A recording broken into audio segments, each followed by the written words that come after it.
Bonjour, bienvenue. Nous continuons la lecture du livre de John Fenn en poursuivant les saisons de Dieu. Notre site web est cwowi.org. Vous trouverez des ressources en français sur cwowi.eu. Et maintenant, place au livre. L'homme naturel ne peut pas comprendre les temps et les saisons que le Père a gardés en lui-même. Mais nous pouvons en apprendre par le Saint-Esprit. Jésus a dit dans Jean 16,13 que le Saint-Esprit nous guidera dans toute la vérité, car il ne parlera pas de lui-même, mais ce qu'il entendra, c'est ce qu'il dira, et il nous montrera les choses à venir. Le Saint-Esprit nous parle suivant ce qu'il entend du Père et du Fils. Il parle des plans, des temps et des saisons de nos vies, et nous guide vers ces vérités. On ne peut pas découvrir les saisons de sa vie ou le but des saisons de sa vie juste par les yeux et les oreilles. Ces choses ne sont révélées que par l'esprit. Je me souviens d'une dame qui avait une crèche chez elle. Un jour, elle est venue me voir et m'a dit qu'elle sentait au fond d'elle que quelque chose allait changer et que c'était dans environ 3 mois, ce qui était la fin de l'année scolaire. Elle sentait qu'elle n'allait plus être une gardienne d'enfants, que Dieu la dirigeait vers quelque chose d'autre sans savoir exactement ce que c'était, juste une impression intérieure que son implication comme gardienne d'enfants arrivait à son terme. D'après son mari, elle a été difficile à vivre ces 3 derniers mois environ où elle avait cette garderie chez elle. Elle était agitée, malheureuse à l'intérieur, elle ne savait pas pourquoi. Elle a juste dit « J'ai l'impression que ça touche à sa fin, comme si Dieu me demandait de passer à autre chose, comme si j'étais censée arrêter tout et qu'il va me donner un travail quelque part, mais je ne sais pas exactement où est cette chose. » Et elle est devenue, selon les mots de son mari, un vrai ours avec qui vivre, car elle était agitée, elle n'avait pas la réponse pour cette saison. C'est ainsi que nous sommes souvent, lorsque nous réalisons que le Père tient les saisons dans sa propre main, dans sa propre connaissance, et qu'il ne parle pas comme nous le voudrions. Il faut l'Esprit de Dieu pour nous révéler ces choses en leur propre temps et en leur propre saison. Mais quand on ne sait pas, on commence à lui demander « Mais qu'est-ce que tu fais de ma vie ?» Dans Jean, chapitre 7, 1 à 5, nous voyons que la famille de Jésus ne croit pas encore en lui. Après cela, Jésus continua de parcourir la Galilée. Il ne voulait pas séjourner en Judée car les Juifs cherchaient à le faire mourir. Or la fête des Juifs des Tentes était proche. Ses frères lui dirent « Pars d'ici et va en Judée, afin que tes disciples voient aussi ce que tu fais. Personne n'agit en secret s'il cherche à être connu. Puisque tu fais ce genre de choses, montre-toi au monde. » En effet, ses frères non plus ne croyaient pas en lui. En d'autres termes, ils usaient du sarcasme envers leur grand frère parce qu'ils ne croyaient pas en lui. Jésus, tu fais tous ces miracles et ces choses dont les gens parlent.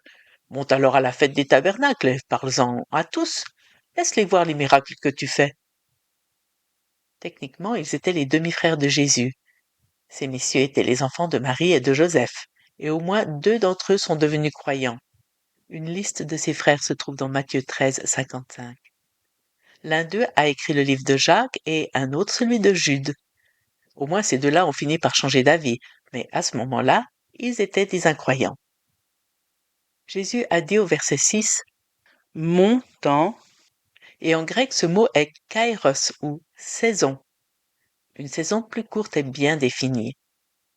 Jésus leur dit « Le moment n'est pas encore venu pour moi, tandis que pour vous c'est toujours le bon moment. Le monde ne peut pas vous détester, tandis que moi il me déteste parce que je témoigne à son sujet que sa manière d'agir est mauvaise. Montez donc à cette fête. Quant à moi, je n'y monte pas encore parce que la saison n'est pas encore complètement venue pour moi. » Après leur avoir dit cela, il resta en Galilée. Lorsque ses frères furent montés à la fête, il y monta aussi lui-même, non pas en se montrant, mais comme en secret.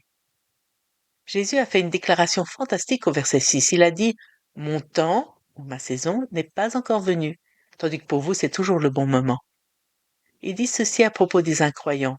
Pour vous c'est toujours le bon moment. Un incroyant fixe ses propres saisons.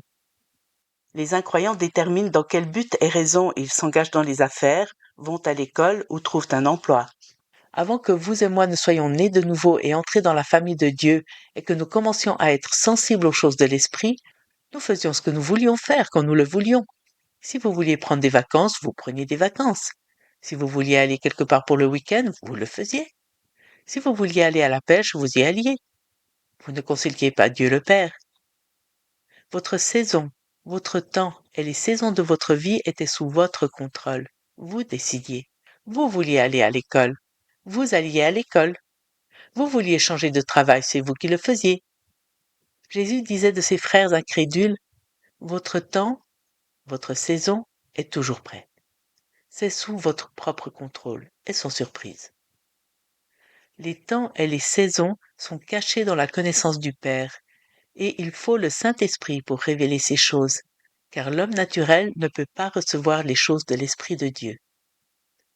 Mais pour lui-même, Jésus a dit au verset 6, « Mon temps, ou ma saison, n'est pas encore venu. » Quand je suis né de nouveau et que je suis entré dans la famille du Seigneur, j'ai renoncé au droit de fixer mes propres saisons, tout comme Jésus n'avait pas le droit de fixer ses propres saisons. Une fois que nous faisons partie de la famille de Dieu, nous soumettons nos plans et nos saisons à la volonté de notre Père. Lui seul détient la connaissance de ces saisons et de leur temps fixé. Avant d'être croyant, je n'avais pas le Saint-Esprit, donc c'était toujours mon moment, ma saison. Mes saisons étaient toujours sous mon autorité. Lorsque nous entrons dans le royaume de Dieu, alors que nous avions l'habitude de fixer notre propre temps et saison, nous devons nous soumettre aux saisons du Père pour nous. Mais souvent cela nous dérange. Nous ne comprenons pas ce qui est en train de s'accomplir dans ces domaines, ni pourquoi il vaut mieux avancer selon le timing du ciel et le sens d'accomplissement du ciel, plutôt que selon nos propres idées. Jésus dit au verset 8 que « Mon temps, ou ma saison, n'est pas encore pleinement venu ». Mais nous lisons au verset 10 « Lorsque ses frères furent montés à la fête, il y monta aussi lui-même, non pas en se montrant, mais comme en secret. » Il y monta, et même il parla à la fête. La plénitude de la saison pour qu'il aille à la fête arriva juste quelques heures ou jours après ce que ses frères incrédules lui avaient dit. Il n'allait pas précipiter la saison, il a attendu jusqu'à ce que la pleine saison arrive. J'ai commencé une fois une entreprise de livraison de pizza qui nous a permis de gagner un peu de revenus pendant que j'aidais une église où j'étais actif et où je pouvais être flexible avec mes horaires. Le plan était de devenir pasteur à plein temps dans l'église dans quelques mois. J'ai commencé la livraison des pizzas en novembre d'une année et Dieu a béni. Notre première semaine, nous avons eu 4 000 $ de vente et nous avons rapidement augmenté jusqu'à 15 000 $. La pizza est une affaire lucrative. En avril de l'année suivante, seulement 6 mois plus tard, je priais et j'entendis le Père dire ceci. « Tu as appris ce que je voulais que tu apprennes. Maintenant, je veux que tu vendes. » 1, 2. Dans la pensée du Père, la raison pour laquelle je devais commencer un business... 1, 2. Dans la pensée du Père, la raison pour laquelle je devais commencer un business était d'apprendre quelque chose. Dans ma pensée, c'était pour gagner de l'argent. Le Père garde les saisons dans sa propre pensée, dans ses propres plans et dans sa propre sagesse. En tant que chrétien, j'ai renoncé à mon droit de fixer mes propres saisons. Mes réflexions portaient sur la croissance et l'expansion. Le business n'avait que 6 mois. Pensez à tout l'argent que je pourrais gagner pour le Seigneur, ce qui financerait toutes sortes de bons projets. Tu as appris ce que je voulais que tu apprennes, maintenant je veux que tu le vendes. Le Père s'intéresse au processus d'apprentissage et pour lui, les emplois, carrières, maisons et lieux de vie sont interchangeables et soumis à ses buts plus élevés. Cela va à l'encontre d'une pensée non renouvelée. J'ai attendu 1 an avant de vendre l'entreprise et la vente a à peine couvert les dettes. Je l'ai quitté avec presque rien.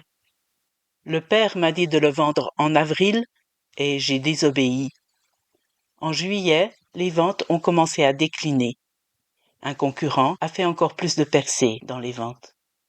Si je l'avais vendu au temps prévu, j'aurais eu assez d'argent pour en placer à la banque et pour nous soutenir dans le ministère. J'ai manqué la saison du ciel car je voulais gérer ma vie selon mes saisons. Finalement, cela a coûté la saisie d'une maison et d'une voiture. Si seulement j'avais fait ce que le Seigneur a dit et compris que les 6 mois étaient une saison, même si cela n'avait pas de sens dans ma tête. Jésus dit dans ce passage, « Mon temps n'est pas encore venu, votre temps l'est toujours. » J'avais agi comme un incroyant, car je n'étais pas conscient qu'il y a des saisons des leçons et des temps spécifiques que le Père a en pensée pour vous et moi, qu'il garde dans sa propre connaissance. La beauté et le but ne sont révélés qu'à la maturité de la saison. Une chose que nous pouvons faire dans la saison est de demander au Père, quel est ton but pour la saison dans laquelle je suis? Nous savons que c'est dans un but de formation, selon Ecclésiaste chapitre 3. Comment gérez-vous la saison? Arrivez-vous à surmonter cette frustration? Gérez-vous la colère? Faites-vous face aux contraintes qui vous sont imposées? Comment gérez-vous la frustration de savoir que votre destin est ailleurs et que ceci est juste temporaire? Comment vous comportez-vous avec tact et diplomatie quand l'employeur espère vous voir rester là pendant 50 ans alors que vous savez dans votre esprit que vous serez ailleurs un jour ou que vous allez aider une église d'une manière ou d'une autre? C'est la façon dont nous gérons cela que le Père observe et examine. Chapitre 6. Les anges préparent, nous suivons. Ce sera pour une prochaine lecture. À bientôt.